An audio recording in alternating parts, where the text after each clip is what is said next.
इससे पहले के वीडियो में हम सब जान चुके हैं कि ह्यूमन राइट्स क्या होता है और ह्यूमन राइट्स को डिक्लेयर कब किया गया था। और आज के इस वीडियो में हम बात करेंगे, समझेंगे कि जब ह्यूमन राइट्स को डिक्लेयर किया गया था तो इसमें कौन कौन से आर्टिकल्स थे जो ह्यूमन राइट्स की बात करते हैं। तो वीडियो को आखिर तक देखिए और वीडियो कैसा लगा कमेंट करके ज़रूर बताइए। तो हम वीडियो को स्टार्ट करते हैं और सबसे पहले एक बार जान लेते हैं फिर से ह्यूमन राइट्स के बारे में, फिर हम इनके आर्टिकल्स की बात करेंगे। तो human rights are related to life, liberty, equality and dignity of the individual. कि मानव अधिकार व्यक्ति के जीवन, स्वतंत्रता, समानता एवं प्रतिष्ठा से जुड़े हुए हैं। This includes the rights of food, education, work, health and liberty. कि इनमें कौन कौन से राइट्स हैं, कौन कौन से अधिकार हैं, चाहे हम भोजन की बात करें, शिक्षा की बात करें, हम वर्क की बात करते हैं, स्वास्थ्य की बात करते हैं, स्वतंत्रता की बात करते हैं, सारे के सारे अधिकार इनमें शामिल हैं। Every human being deserve this as a human being. की मानव होने के नाते प्रत्येक मानव इस अधिकार के हकदार है। They are applicable everywhere and at every time in the sense of being universal. की सार्वभौमिक होने के अर्थ में हर जगह और हर समय लागू होते हैं। तो देखिए, हम इसको जब कहते हैं ना यूनिवर्सल, ठीक है, यूनिवर्सल का मतलब है दुनिया में रहने वाले सभी लोगों के लिए, सभी लोगों के लिए अधिकार समान रूप से लागू होते हैं बिना किसी भेदभाव के। Human rights are for all people of the world from birth to death. की मानव अधिकार जन्म से लेकर मृत्यु तक दुनिया के सभी लोगों के लिए है। तो यहां पर हमें समझ में आ गया कि ह्यूमन राइट्स क्या है। अब हम बात करते हैं डिक्लेयर कब किया गया। तो इसको डिक्लेयर कब किया गया? 10 दिसंबर 1948। The universal declaration of this rights was made on December 10, 1948। On December 10, 1948, the General Assembly of the United Nations adopted and proclaimed the Universal Declaration of Human Rights। की 10 दिसंबर 1948 को संयुक्त राष्ट्र संघ की जो महासभा है उसने इन अधिकारों को स्वीकृत किया और सार्वभौमिक रूप से इसकी घोषणा की। और जो ये राइट्स हैं इसमें टोटल कितने आर्टिकल्स हैं? 30 आर्टिकल्स हैं, 30 अनुच्छेद हैं। तो देखिए, जब एग्जाम में अगर इस तरह का क्वेश्चन आएगा तो 30 आर्टिकल्स इतना याद हो और लिखना वो तो पॉसिबल नहीं है। तो इनमें से कोई भी आप 10 जो आर्टिकल्स हैं आप इसको लिख सकते हैं। तो देख लेते हैं कौन कौन से आर्टिकल्स हैं। तो देखिए, जब 1948 में जो यूनिवर्सल जो ह्यूमन राइट्स हैं इसको डिक्लेयर किया गया, और उसके बाद जितने भी मेंबर्स कंट्री थे जिन्होंने इस पे साइन किया था उन्होंने अपने कॉन्स्टिट्यूशन में भी इसको शामिल किया। जैसे हम भारत की बात करें तो हमारा संविधान जब 1950 में बना तो जो ह्यूमन राइट्स थे तो इसको फंडामेंटल राइट्स के रूप में यहाँ पर हमारे कॉन्स्टिट्यूशन में जगह दी गई। ठीक है, तो ह्यूमन राइट्स देखेंगे और हमारे फंडामेंटल राइट्स देखेंगे तो काफ़ी सब मिलते हैं। तो बात करते हैं, टोटल 30 आर्टिकल्स हैं। तो आर्टिकल 1 की बात करते हैं, right to equality. Article 2, freedom from discrimination, की किसी भी तरीके से भेदभाव से स्वतंत्रता। आर्टिकल 3 की बात करते हैं तो right to life, liberty, personal security. Article 4, freedom from slavery, की दास प्रथा से स्वतंत्रता और मुक्ति। आर्टिकल 5 की बात करते हैं तो freedom from torture and degrading treatment, की शारीरिक यातना और अपमानजनक जो व्यवहार है उससे स्वतंत्रता। आर्टिकल 6, कानून के समक्ष व्यक्ति के रूप में मान्यता का अधिकार। कि भाई व्यक्ति को व्यक्ति के रूप में मान्यता दी जाए, माना जाए। Right to equality before the law, कि कानून के समक्ष समता का अधिकार। कि कानून के सामने हर कोई समान है, चाहे कोई किसी देश से हो, किसी कास्ट से हो, किसी रिलीजन से हो, लेकिन कानून के समक्ष हर कोई समान है।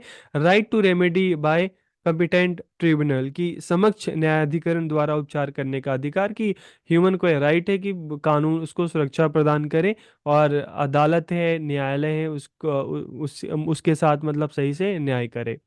Freedom from arbitrary arrest and exile, की मनमानी गिरफ्तारी और देश निकाला से स्वतंत्रता। Right to fair public hearing, की निष्पक्ष सार्वजनिक सुनवाई का अधिकार। आर्टिकल 11 की बात करें तो दोष सिद्ध न होने से पहले निर्दोष माने जाने का अधिकार। Article 12, freedom interference with privacy, family, home and correspondence, की गोपनीयता, परिवार, घर और पत्राचार में किसी प्रकार के हस्तक्षेप का अधिकार। फिर आर्टिकल 13 की बात करें तो देश की सीमाओं के अंदर व बाहर स्वतंत्रता पूर्वक आने जाने का अधिकार। फिर आर्टिकल 14 की बात करते हैं, राजनीतिक उत्पीड़न से बचने के लिए अन्य देशों में शरण लेने का अधिकार। जैसे कई बार होता नहीं कि किसी देश में आतंकी घटना घटती है बड़े पैमाने पर, किसी भी कम्युनिटी को अगर डिस्ट्रॉय किया जाता है, नुकसान पहुंचाया जाता है, तो उनको अधिकार है कि दूसरे देश में जाकर शरण ले सकते हैं। फिर आर्टिकल 15 की बात करें तो एक राष्ट्रीयता का अधिकार और इसके बदलने की स्वतंत्रता, की एक right to nationality and the freedom to change it, की जैसे आप भारत में रहते हो तो आपको भारत की राष्ट्रीयता नेशनलिटी मिली है, आप चाहे तो कल को अमेरिका में बस जाओ तो आप वहाँ की भी जो नागरिकता है वो आपका अधिकार है कि आप वहाँ की भी नागरिकता के लिए अप्लाई कर सकते हैं। फिर आर्टिकल 16 की बात करते हैं तो right to marriage and family, शादी करने का, परिवार बसाने का अधिकार है। राइट टू ऑन प्रॉपर्टी, संपत्ति का अधिकार है। Freedom of belief and religion, विश्वास और धर्म की स्वतंत्रता। Freedom of opinion and information, कि अपने विचारों को अभिव्यक्त करने की स्वतंत्रता। Right to peaceful assembly and association, की शांतिपूर्ण ढंग से इकट्ठे इकट्ठे होने और सभा करने का अधिकार। फिर right to participate in government and free election, की अगर आर्टिकल 21 की एक बात करें, ठीक है, तो सरकारी नौकरियों को प्राप्त करने और चुनाव में भाग लेने का अधिकार। Right to social security security, article 22। Article 23, right to desirable work and joint trade union, की इच्छा अनुसार कार्य करने और व्यवसाय जो संघ है उसका सदस्य बनने का अधिकार। Right to rest and leisure, की विश्राम और अवकाश का अधिकार। और आर्टिकल 25 की बात करें तो right to adequate living standard, की आवश्यकताओं को पाने का अधिकार अपने जीवन के लिए, जीवन को बेहतर बनाने के लिए। Article 26, right to education. Article 27, right to participate in the cultural life of community. Article 27, समुदाय के सांस्कृतिक जीवन में भाग लेने का अधिकार। और 28 की बात करें तो right to a social order that articulate this document, की एक सामाजिक आदेश का अधिकार जो इस दस्तावेज को प्रस्तुत करता है। 29, निशुल्क और पूर्ण विकास के लिए आवश्यक सामुदायिक कर्तव्य। और आर्टिकल 30, उपरोक्त अधिकारों में जो भी 1 से 29 अधिकार बताए गए, राइट बताए गए, तो उपरोक्त अधिकारों में राज्य या व्यक्तिगत हस्तक्षेप से स्वतंत्रता की, इन इन अधिकारों में जो राज्य है, स्टेट है, किसी तरह का इंटरफेयर नहीं करेगा क्योंकि ये यूनिवर्सल है, ठीक है।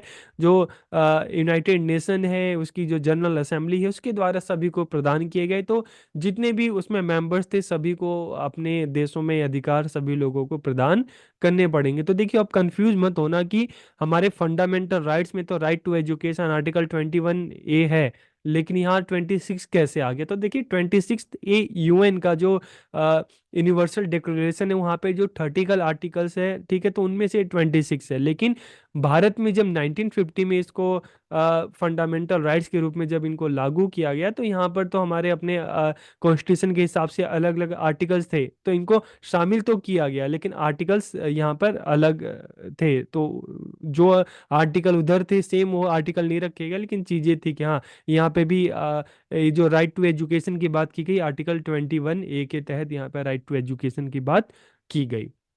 तो इस तरह से हमने देखा कि ह्यूमन राइट्स को जब यूनिवर्सली डिक्लेयर किया गया 1948 में, तो कौन कौन से आर्टिकल्स थे, और आगे चलकर चाहे हम भारत की बात करें और देशों की बात करें, तो उन्होंने अपने जो कॉन्स्टिट्यूशन था, ठीक है, उनमें जो प्रोविजंस थे इनको जगह दी। तो वीडियो आपको कैसा लगा कमेंट करके जरूर बताइएगा। आप सबका बहुत बहुत धन्यवाद।